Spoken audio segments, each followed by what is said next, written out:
Shalom, shalom, family. This is Elder YARAH coming to you live.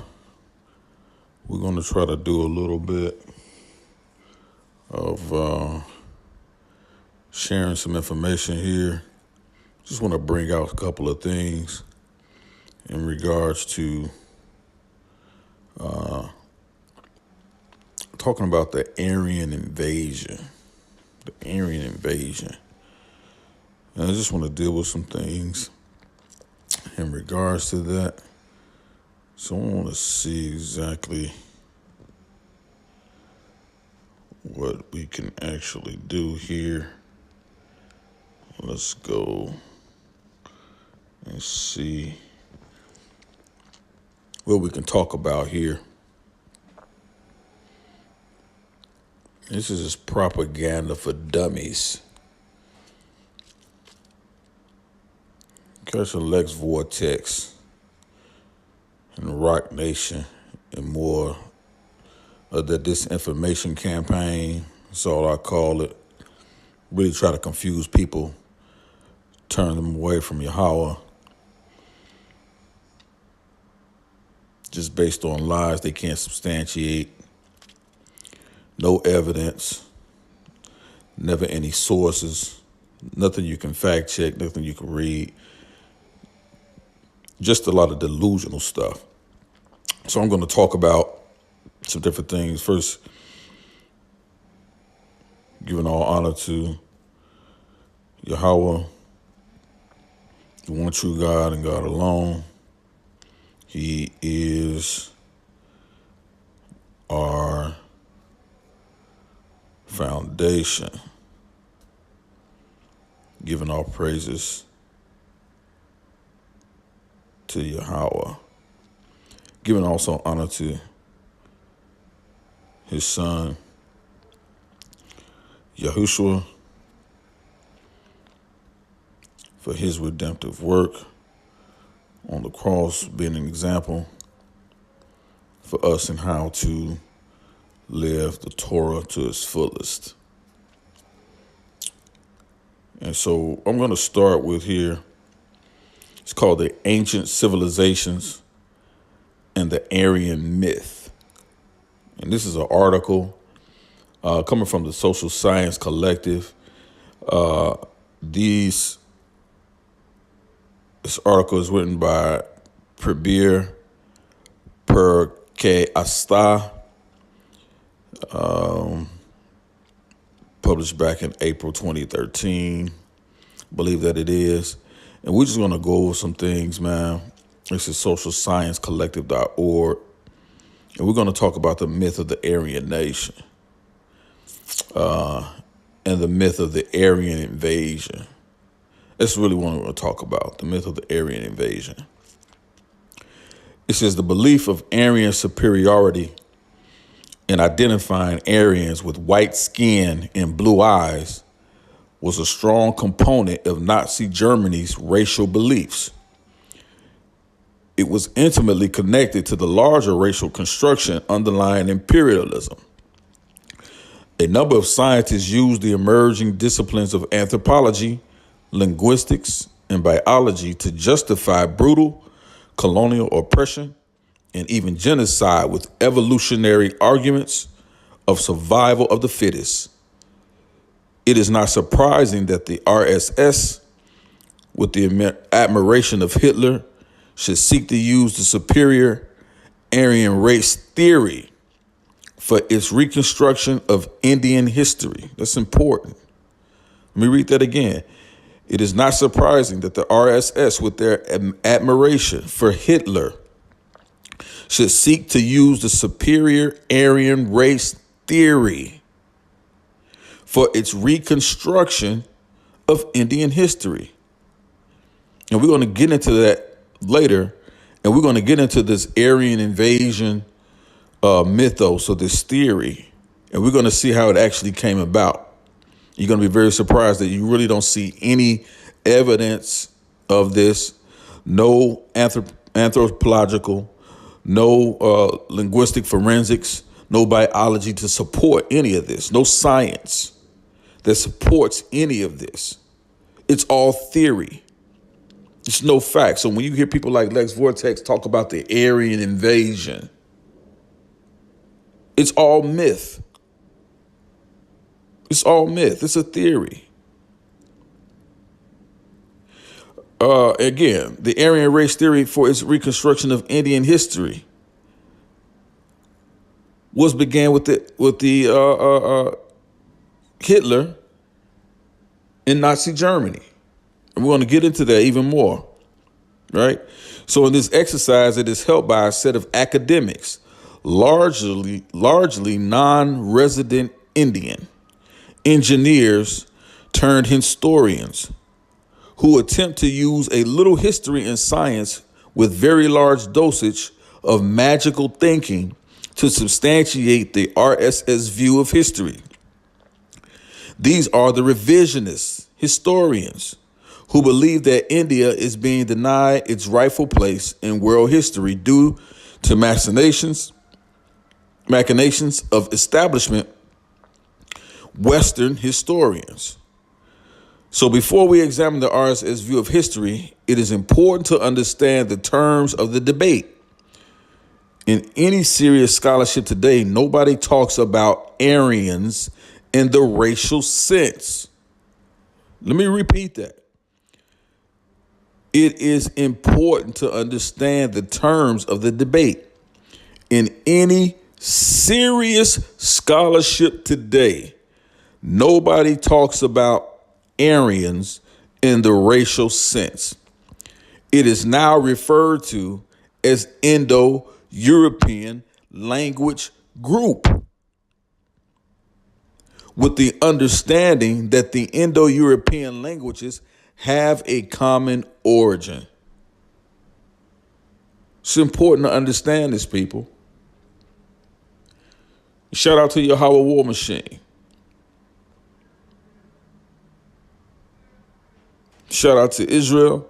Shout out to the people.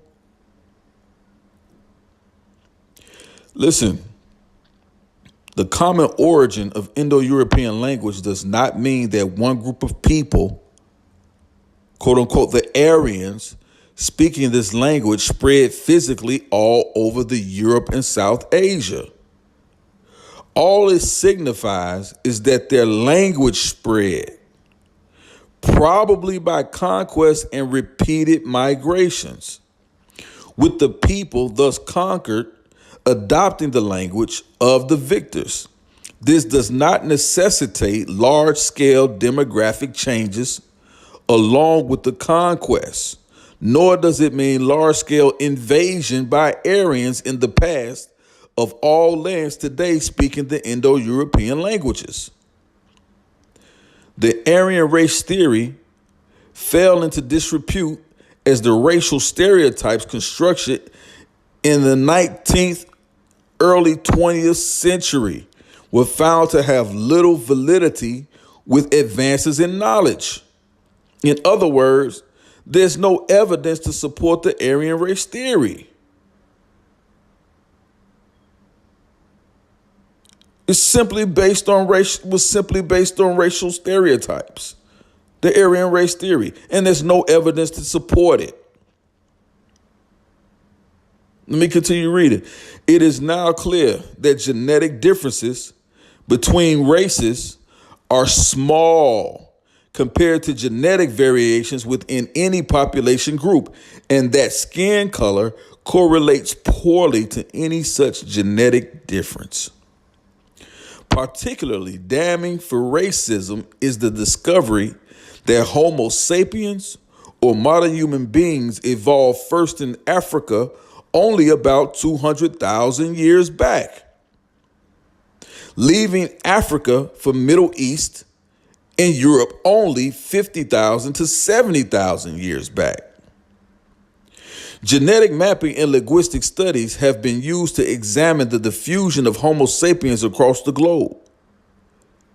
This is what I was trying to explain to the ne'er-do-wells who call themselves the Rock Nation earlier today.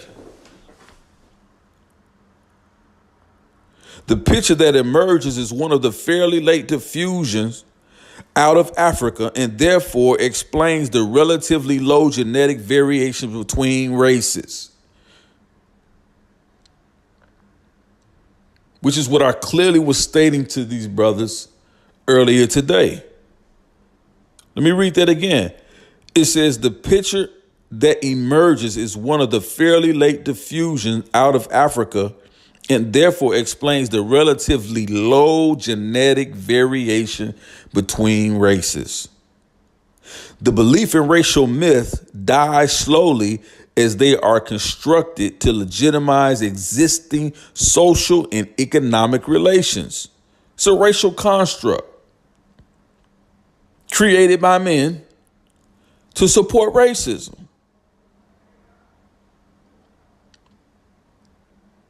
Let's continue reading. That is why Aryan supremacists and neo-Nazis still continue to hold to their beliefs of a superior white or the Aryan race, which we know is not true. The IQ debate on the inferior IQ of African Americans compared to white Americans are all a part of this superior white race theory. The RSS shares not only a fascination for fascism, along with the neo-Nazis of today, they also share this common core of belief with them about superior Aryans, preferably white-skinned and looking and upper class North Indian. The problem that both RSS ideologues and the European racist scholarship faced was the manifest superiority of the non-Aryan civilizations in ancient times. Egypt and Babylon predate the Greek civilizations, just as the Harappan civilizations. And we're going to get into the Harappan civilizations a little bit later. Predates the commonly held chronology of Vedic Indians in India. The European scholars did initially try and argue of an older Indian Aryan civilization, which helped develop Egyptian and Babylonian civilizations. However, they give up this theory faced with the difficulty of finding an early enough date for the Indian civilizations. Instead, they concentrated on terming all other civilizations as primitive in the various ways while extolling the Greco-Roman one, termed classical, as the first truly developed civilization. A few scholars have tried to argue that the Harappan civilization was Aryan, using dubious astronomical claims from the Rig Veda. However, once it was found that ancient Egypt predates Harappa, this was not pursued further. Martin Bernal's remarkable work, in which he showed the Egyptian and Phoenician roots of Greek civilization, has now shown up the arguments regarding superior classical civilizations as a racist construct, created largely, again, in the 19th and early 20th century, people. This Aryan race theory or this Aryan invasion mythos, all this crap only came about in the 19th and early 20th century. Before then, there's no recorded history in ancient times between from 5000 BCE to 1700 BCE to 1500 BCE to 500 BCE up until this very day. There is no evidence that supports an Aryan invasion. None at all whatsoever. It's all theory. The RSS not only have the problem of an inferior non-Aryan race building the superior Harappan civilization, they also have the problem of the Vedic people coming from outside India. If the Vedic Aryans, listen to this, people, if the Vedic Aryans came from outside India, Vedic Hinduism, like Islam, is essentially non-indigenous and therefore foreign. What happens then to the Savarkar Thesis? Listen to this. The Savarkar Thesis, the ideological bedrock of the RSS, that Bharat is not only Pitrabhumi or fatherland, but also Punahumbia, the Holy Land. That Hinduism is older than Islam does not particularly strengthen their case against Muslims and Christians as aliens. After all, Islam is in India for more than 1,000 years. Therefore, the RSS ideology demands a completely indigenous origin for Vedic and Hinduism and the Aryans. It is to get around this problem that the current crop of RSS ideologues and their allies, some of them old-fashioned Aryanists, want to rework the original Aryan paradigm. In their view, the Rig Veda originated in India well before the Harappan civilizations. And we're going to get to the Harappan civilizations. I'm going to show you what those people look like. The Harappan civilizations. The Harappan script is sought to be related to Brahmi and claimed to be a written form of Sanskrit. This is important. In this view, Sanskrit subsumes all the Indian languages. The Dravidian group of languages is derived from Southern Prakrit, while the North Indian comes from Northern Prakrit. The internal evidence of Rig Veda regarding a largely pastoral and nomadic people is discarded to argue for urbanized Vedic civilization. We're talking about the Aryan invasion myth. This is what we're talking about tonight. A widely subhashed cat claims not to recognize Aryans as a valid category, but his American colleague and co-author David Frawley has no hesitation in calling the Vedic people Aryan. For Kak, it is enough to place the origin of Vedas in hoary antiquity and make Vedic Hinduism indigenous. Interestingly, relatively mediocre NRI engineers are crafting the bulk of these so-called revisionist histories. Two of the main protagonists, Subhash Kak and S.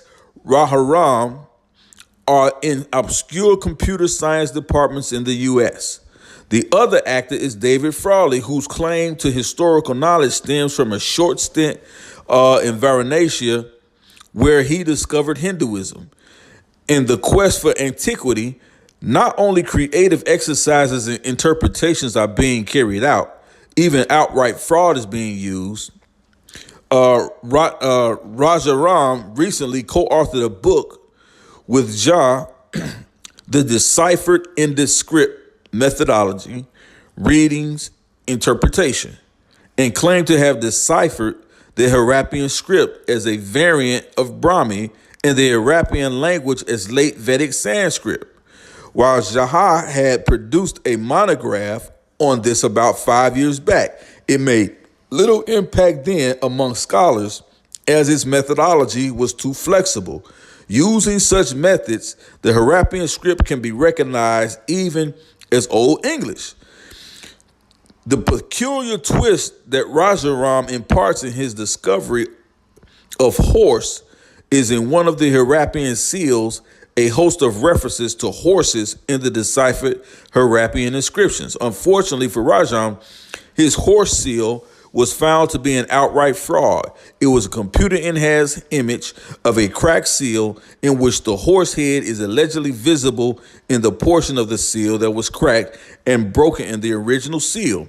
Even worse, Rajaram failed to mention where he had found this evidence.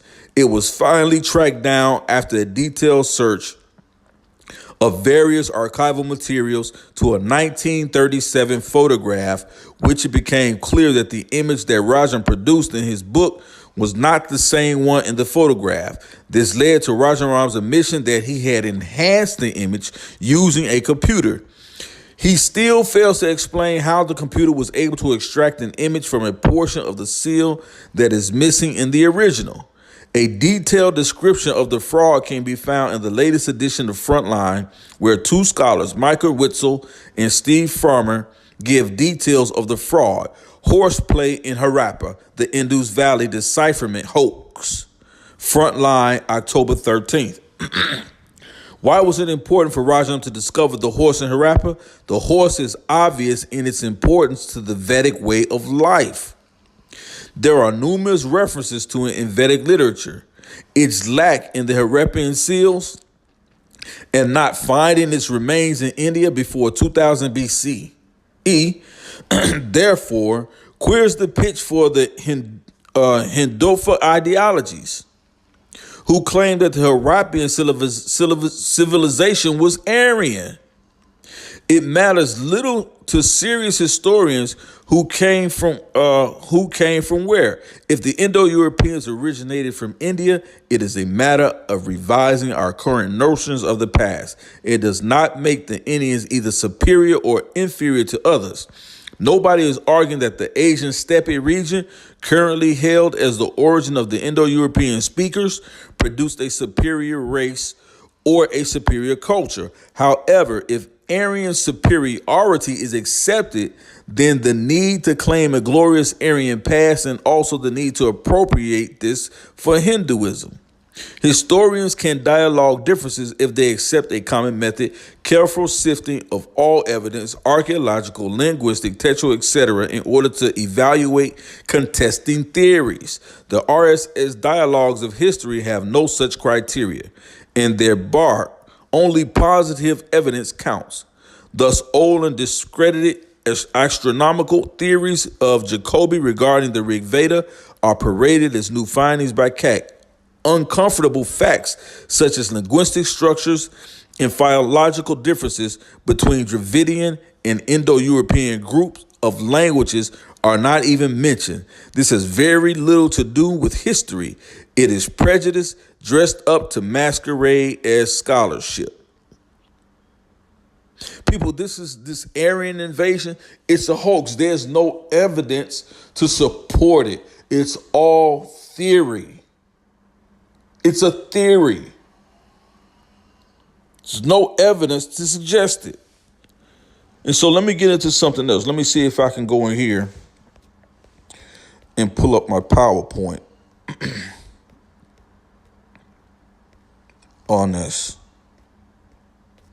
I hope I started it at the beginning in dealing with this. Let's see.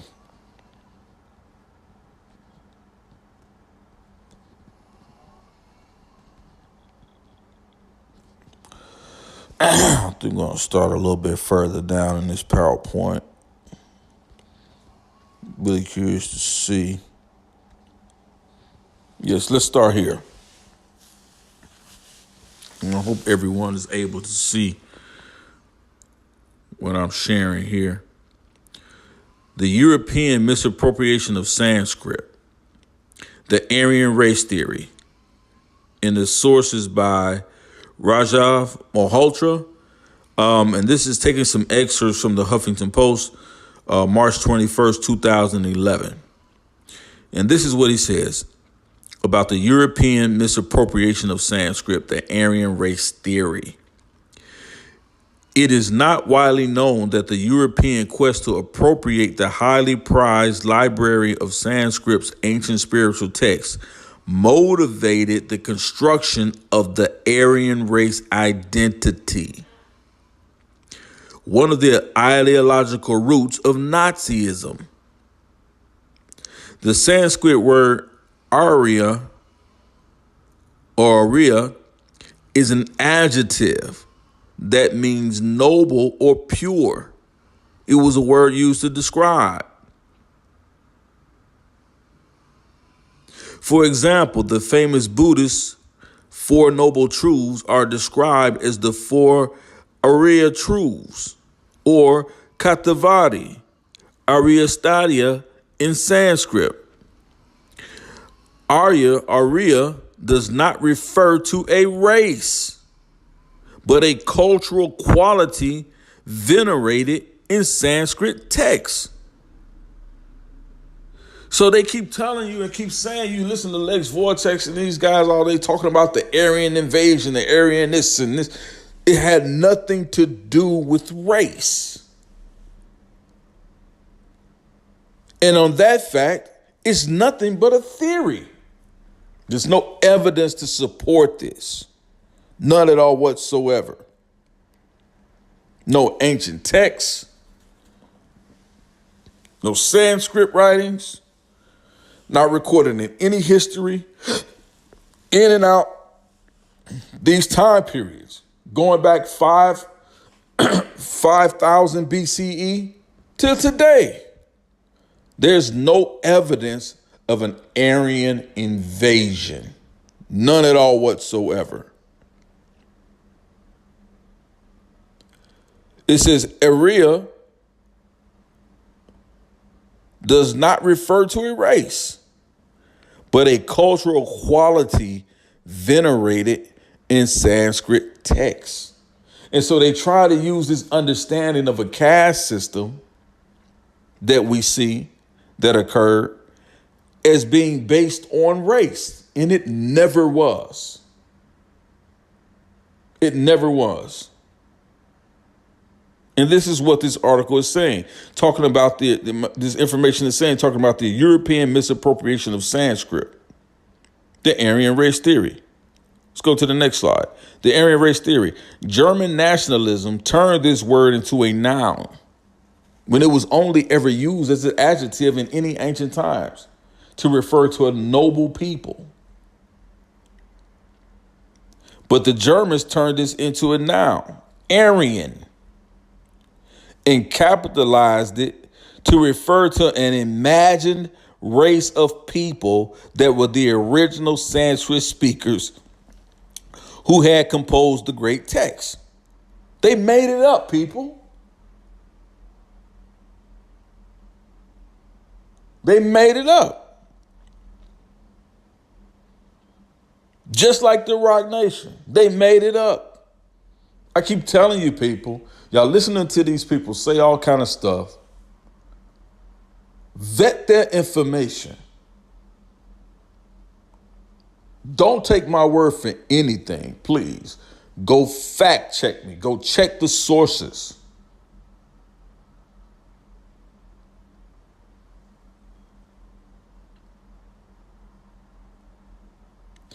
Early Romantic claims that Indians were the ancestors of the Europeans were gradually replaced by the new myth that a race, that a race called Indo-Aryans was the common ancestors to both. Their origin was thought to be in the Caucasus Mountains, hence the term Caucasian. Later, the Indo was dropped and the white Aryan race theory emerged. Playing in your history again. Whitewashing.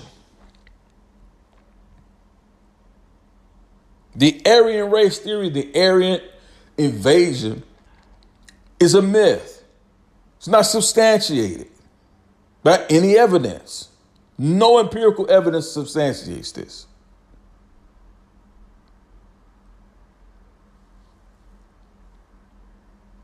It's a racial construct created by the Nazis in the 1940s. It's Nazi propaganda to set themselves up above the rest of the world.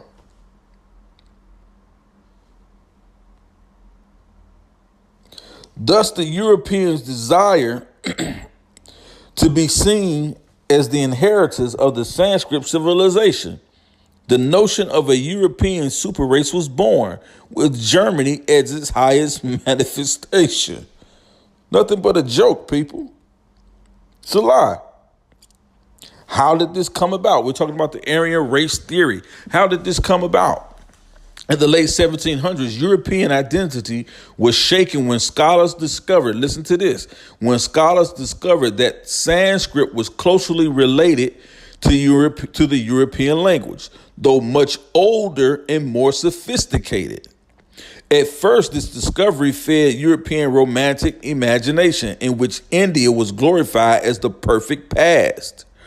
Herder, Herder, a German romanticist, saw Europe's discovery of India as a rediscovery of its own foundation. India was viewed as Europe's mother civilization by Friedrich Schlegel in Germany and by Voltaire in France. Misappropriation, people. Watch this. The Aryan race theory. William Jones, a British colonial administrator, considered Sanskrit the most marvelous product of the human mind. Sanskrit and Indology entered most major European universities between 1800 and 1850, challenging, if not replacing, Latin and Greek texts as a source for new ideas. Now, why would these white Europeans, right? These races, these Germans, these people, even in Great Britain, why would they be so bent on replacing Latin and Greek texts as a source for new ideas? Why would they be so ready to do that, these quote unquote white Europeans? Why would they be seeking to replace Latin and Greek texts with the Sanskrit as their language of origin? Maybe because they understood that if you trace Latin and you trace the Greeks, you have to trace them back to a black civilization. We know that the Greeks, according to the scripture, are Javanites. We understand that the Javanites, we understand are from Javan in the scriptures. We also understand that the Greeks were also called the Minoans.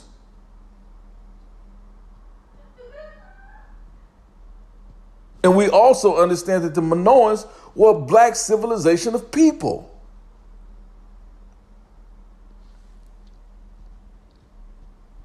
So of course they were looking for something to separate themselves from the Latin and the Greek text.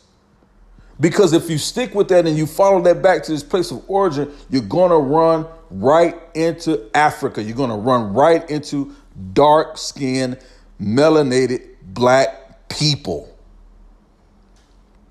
Simply put.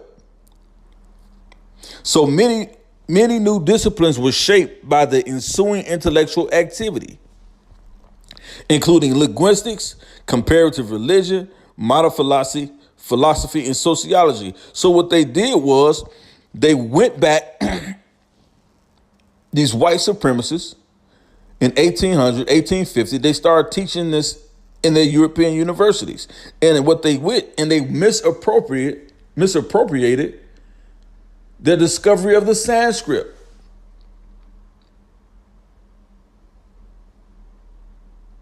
And they made this the much older, a much more intellectual, superior language than even the Latins and the Greeks.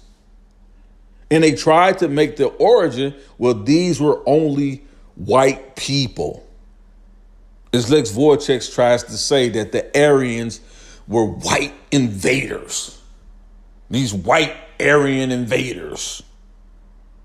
No such thing. No such thing. Not until you get the misappropriation of the term Aryan into 1940 and the Nazis. That's it. Let's go to the next one. The Aryan race theory. It says, with European nations competing amongst themselves for civilizational legacy, many rival theories emerged regarding the origin of the original Sanskrit speakers and their civilization. German nationalists found in the affinity between Sanskrit and German the possibility of a newly respectable pedigree vis-a-vis the French and claimed the heritage of the treasure trove of Sanskrit literature to bolster their cause. They just acculturated it. The Sanskrit. It had nothing to do with these white Aryans that they're trying to get us to believe. It's all a myth. It's made up.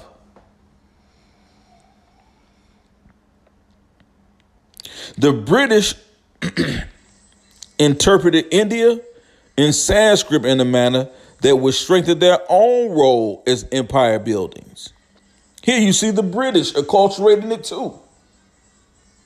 So we're going to take this much more older works of Sanskrit writings and texts from antiquity, and we're going to say that this was us. But clearly evidence shows that it was not them. It was not the British. It was not the Germans.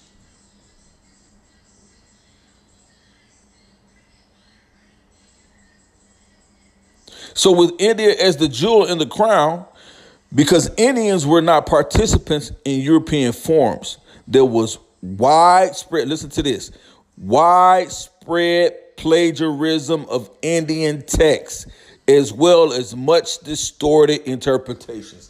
Basically, the British and the Germans discovered old ancient Indian Sanskrits and just lied. They completely created texts that never existed. They completely created white superior or white supremacy narratives that never existed. And they placed this on the caste system. And many people without sitting in India, and many people without researching and studying say, oh, see, the white Aryan invasion took place.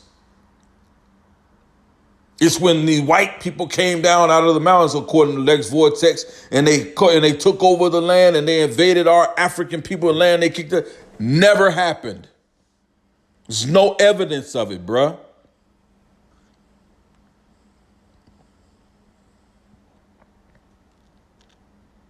The Germans, the French, the Europeans, when they discovered the treasure trove of knowledge of the ancient Sanskrit writings and texts, they just plagiarized it.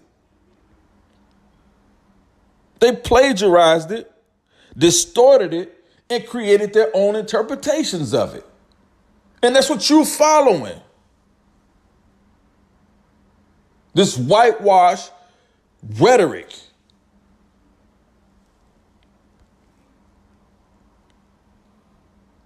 The Aryan race theory, let's continue. By becoming the Aryans, Europeans felt that they were the rightful custodians of the massive corpus of Sanskrit texts that were generating new breakthroughs in the humanities and liberal arts. Germans took their newly adopted Aryan identity to the extreme, and most of the influential European thinkers of the time colluded. Their racist theories often had an anti-Semitic dimension. Seeking to reconstruct, listen to this, seeking to reconstruct the Bible in Aryan terms. Ernest Renan, a philologist and Hebrew scholar, drew sharp distinctions between Semitic and Aryan languages and people, Lex Vortex.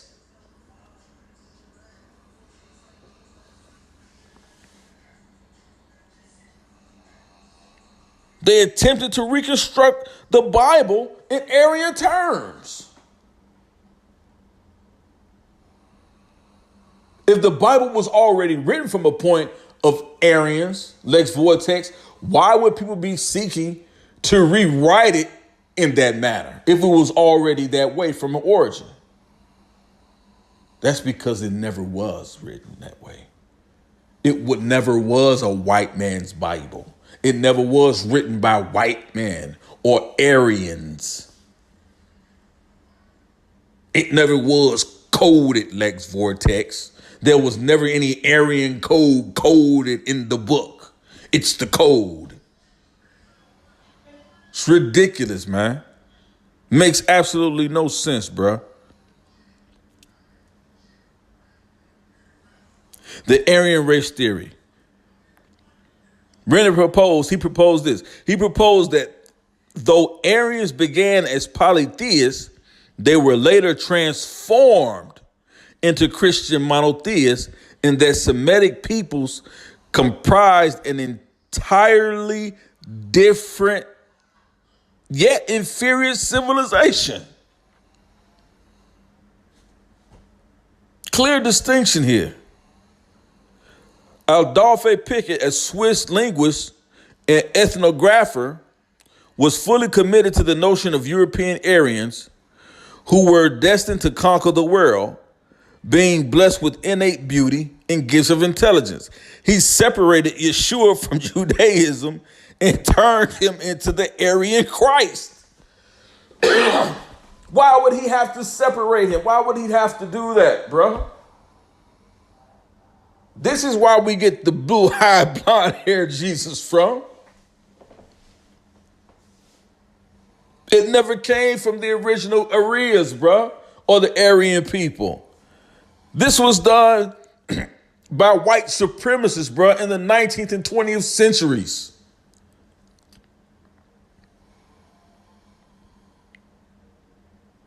The Aryan race theory. The nascent discipline called race science was enforced by such ideas. Joseph Arthur Clementi de Gobenau. This is a very important gentleman here, right? In this whole Aryan race theory. Born July 14, 1816.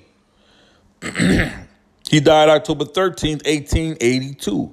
He was a French diplomat, philosopher, and historian who argued in his hugely influential essay on the inequality of human races that Adam from the Bible was the originator of our white species. He wrote of the superiority of the white type and within that type of the Aryan family.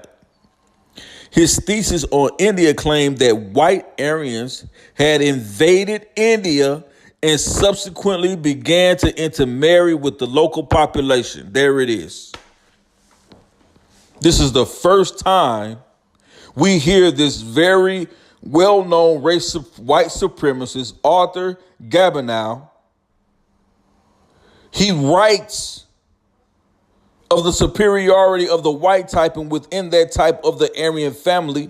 His thesis, people, on India claimed that white Aryans had invaded India and subsequently began to intermarry with their local population.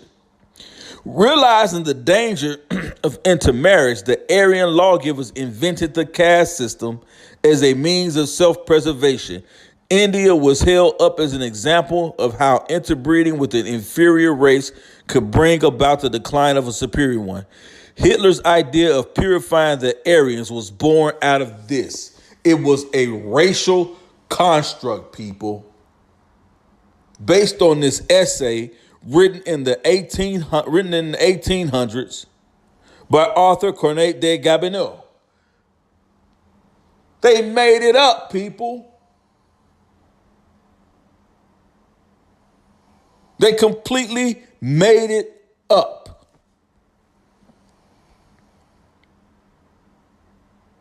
The Aryan race theory.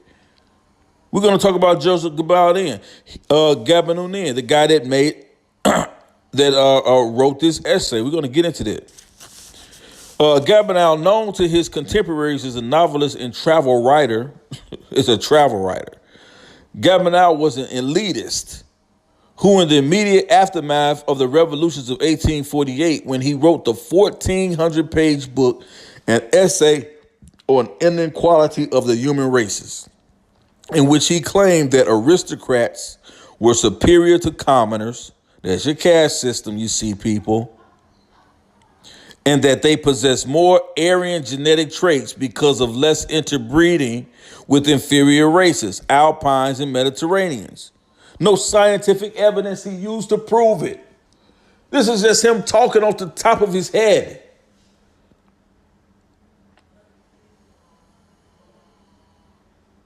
He wasn't even an anthropologist. He wasn't even a scientist, bruh.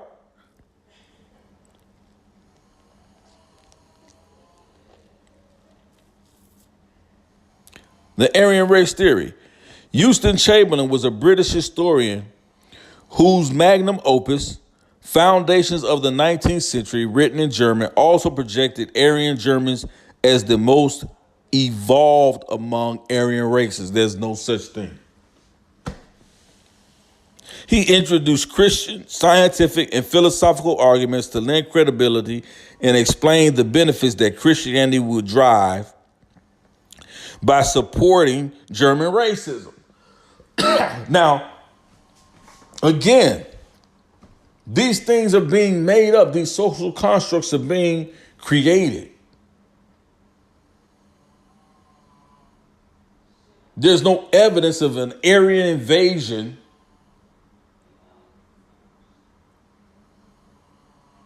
that launched or was the beginning of white supremacy. You don't see that until the 19th and 20th centuries. You don't even see that, have that understanding of it. There's no such thing as the white Aryan race. Before Adolf Hitler comes on the scene. Anthropologist Kennedy concludes of Gabenow and Chamberlain that they transformed the Aryan concept, which had its humble origins in philological research conducted by Jones in Calcutta at the end of the 18th century, into the politics and racial doctrines of Adolf Hitler's Third Reich. There it is, people. All of this Aryan invasion mythos crap, there's no evidence of it. The only thing we have to date, bruh, that shows that these white racist supremacists reconstructed this whole idea of Aryans being a superior race to Adolf Hitler's Third Reich.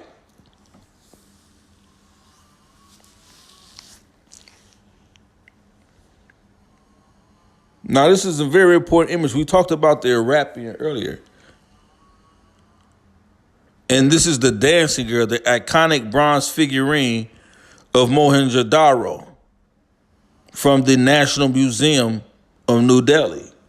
This is a depiction of one of the peoples that lived in their land that they were referred to as the Harappian civilization, or moving forward, the people that they termed these quote unquote invasions.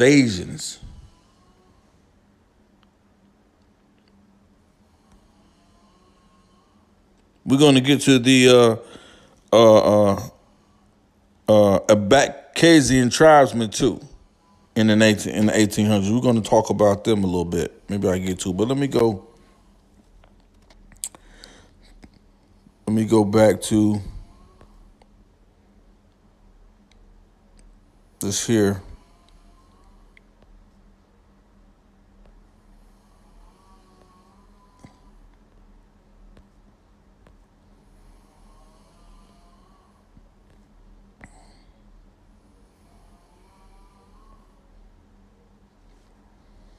Let's go back and deal with some more information here on this.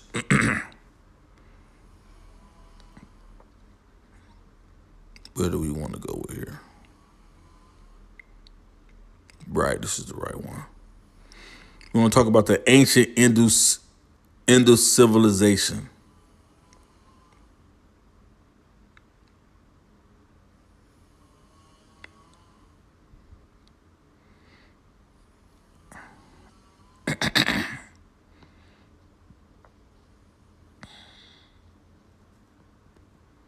Is this the one I want here?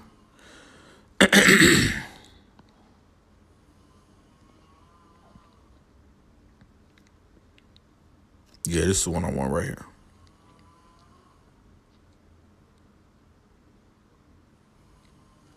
I'm going to show you guys something. So 22 slideshows with 1,000 slides by scholars of the ancient Indus civilization from 3,500 to 1,700 BCE, right? So we're going to look at things. We're going to see sites, seals, jewelry, figurines, and other artifacts from the Indus Valley times through beautiful photographs and captions by the archaeologists and experts who unearth and study and explain them, right? This is harappa.com. And if you even notice right here in this first picture, you see dark melon people here on the boat, and you sort of see here under here, which is very interesting, sort of like this bark or this boat. And in between here, you see this is much more. Let's blow it up a little bit. Kind of reminds me of the solar of the solar barks you see in Kemet. Some people try to equate those to Noah's Ark. I mean, not Noah's Ark, but the Ark of the Covenant. But I'll get into that another day. It's also another false equivocation. So let's talk about excavators Jonathan Mark Kenner stunning slides from the Harappa and Mohenjo-daro, the key objects and facts about ancient Pakistan and India. Now that's important. It's Mohenjo. That's the that's the figurine of the young dark lady that I showed you, female that I showed you before we came on this page, right? So the key objects and facts about ancient Pakistan and India, 3500 to 1700 BCE, right? So let's go back.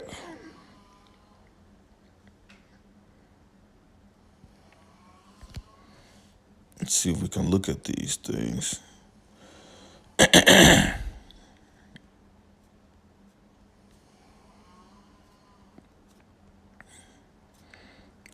Let's see. I don't know if we want to go through all of these slides right now.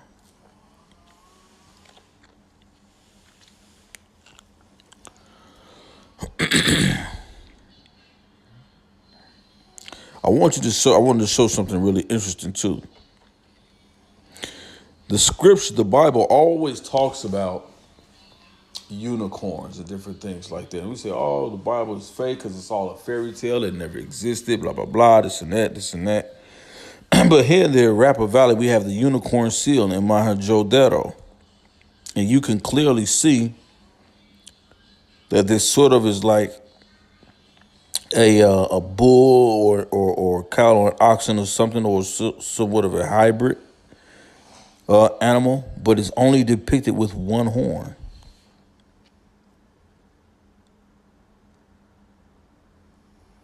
Right?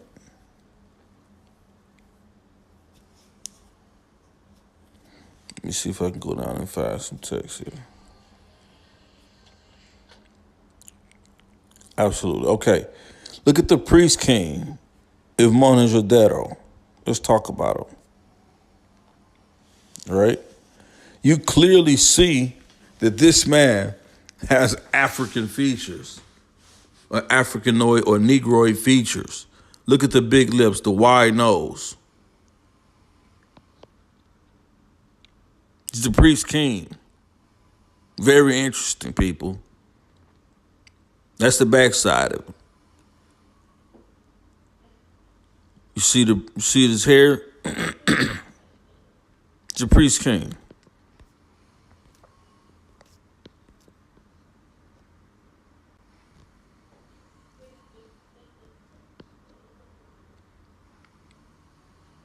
Here he is again from the side view. No mistake, this is Negroids.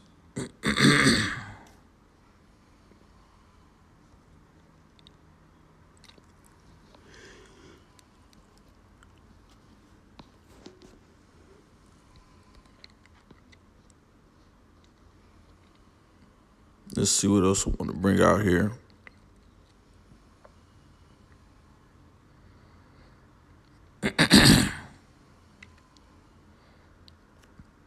This is the initiations of religions in India, right?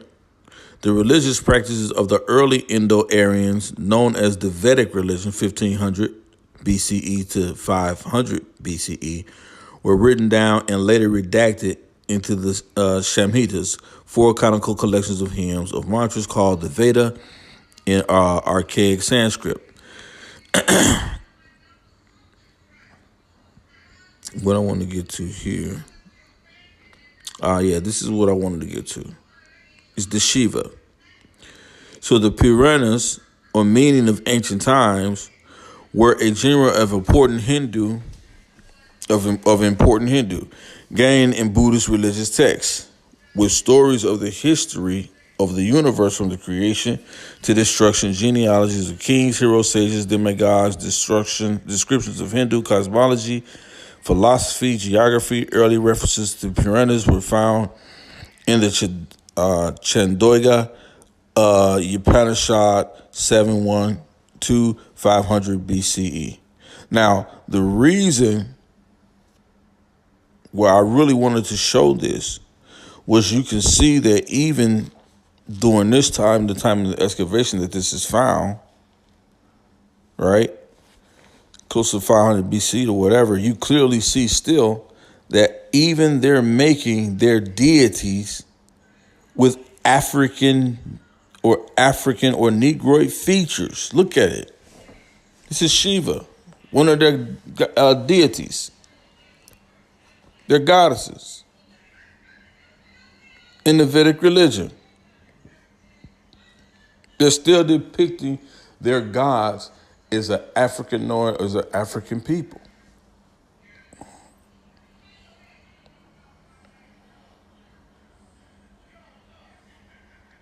So I just wanted to just go over that information, see if this thing actually recorded it. I was able to brought out. I don't know if it picked up the first part of it, but I just want to bring that information. I'm going to bring out some more.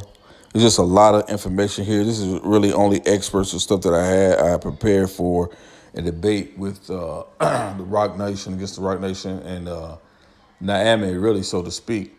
Just wanted to bring out some of this information that I had dug up and found, I had been reading through. But definitely want to just bring out some of the subtle things and really go through. So I didn't really go through all of my PowerPoint. I only went through about, maybe a quarter to a half of it, and not even tapped into even all the sources to show that there's no evidence that proves an Aryan invasion.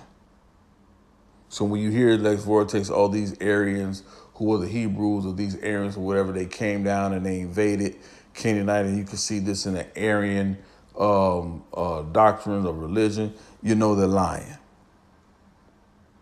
It never happened. There's no evidence of it. None at all whatsoever. It's a complete lie.